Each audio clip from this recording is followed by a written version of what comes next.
Condenado a quase 200 anos de prisão, Cabral decidiu que não quer apodrecer na cadeia e desistiu de mentir para a justiça, dando uma procuração ao seu advogado para que negocie uma delação premiada. Sérgio Cabral está magoado e revoltado com seus comparsas, principalmente do judiciário, que estão livres comemorando férias ou recesso de final de ano em suas mansões ou viajando luxuosamente, alguns para outro continente, e não conseguiram soltá-lo devido ao caminhão de provas contra ele. Sem saída, Cabral fará a delação que promete estremecer a cúpula dos togados, não só no Rio de Janeiro. A primeira bomba da delação deve ser explicar o motivo que levou o ministro Gilmar Mendes a soltar praticamente todos os presos pela Lava Jato do Rio, como o rei do ônibus, Jacob Barata Filho, por exemplo. O ministro do STF soltou Barata pelo menos 3 vezes. Cabral sabe muito, na verdade ele sabe de tudo, e quando abrir a boca, muito bandido graúdo vai cair. Uma nota rápida, mas necessária, da sempre certeira jornalista Amanda Costa sobre o autor do Estatuto do Desarmamento, que sem chances de defesa foi assassinado. Talvez, se o senador capixaba Gerson Camata tivesse uma mínima chance de defesa, pudesse ter escapado do balaço que o matou. Tentou correr, mas não conseguiu escapar da fúria assassina de seu ex-assessor. Marcos Venício Moreira Andrade matou de maneira inapelável o ex-governador do Espírito Santo, utilizando uma arma de fogo sem registro. O crime deve servir de reflexão. Gerson Camata tinha o direito de tentar se defender.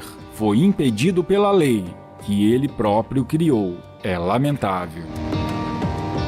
Aquele que foi o Papai Noel dos corruptos por muitos anos, passou o Natal sozinho, em uma cela. Em seu primeiro Natal no cárcere de Curitiba, Lula endereçou uma carta aos participantes de uma vigília por sua libertação. A certa altura escreveu como se tentasse traçar uma analogia qualquer entre o seu martírio e o suplício de Jesus. Um marceneiro que foi perseguido pelos vendilhões do templo, pelos soldados e pelos promotores dos poderosos. Tomando-se o Estado brasileiro como um templo, o presidiário petista é hoje o principal símbolo da usurpação desse espaço sacrossanto. Sob Lula, biografias épicas foram trocadas por pequenos confortos. Autoridades ajustaram propinas dentro do templo. Líderes partidários converteram repartições públicas e estatais em centros de coleta de verbas roubadas. Ministros da Fazenda trocaram desonerações por propinas. Dirigentes de bancos públicos morderam pedaços dos empréstimos que liberaram. Gestores de fundos de pensão de estatais lucraram com a ruína alheia. A luta por um mundo melhor continua, escreveu Lula. Tem razão. No caso do Brasil, a melhoria passa pelo encarceramento de vendilhões que fingem ser divindades. Bolsonaro não confia em Michel Temer. Na verdade, ninguém confia, e por isso pediu a revisão e a possível revogação de atos adotados pelo atual presidente nos últimos 2 meses. Também pudera um ex-vice do PT, investigado na Lava Jato, que participou como figurante durante anos e anos de uma organização criminosa que saqueou o Brasil, uma afronta ao cidadão de bem. A poucas horas de Jair Bolsonaro tomar posse como presidente da República, o futuro governo federal apresentou nesta quinta-feira seu cronograma de metas para o início da gestão.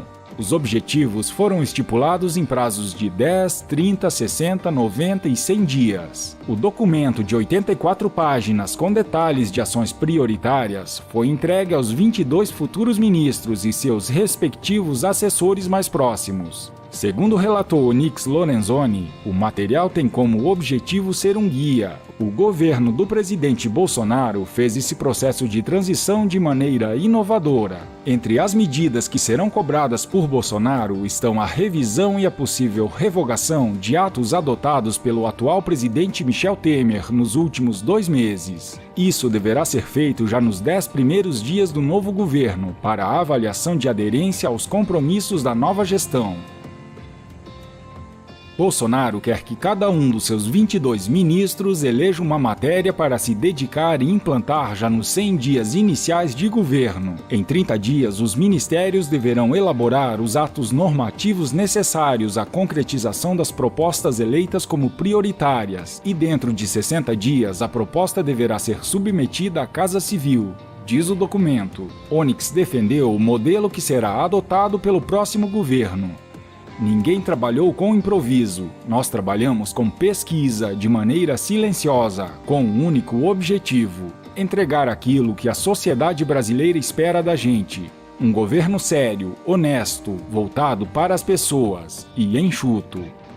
Quanto a Temer, as 3 denúncias contra o ainda presidente serão enviadas à primeira instância da Justiça assim que seu mandato terminar. Na primeira instância, caberá aos novos procuradores analisar as 3 denúncias já apresentadas. Eles podem, em tese, ratificar, aditar ou até desistir de levar adiante as acusações.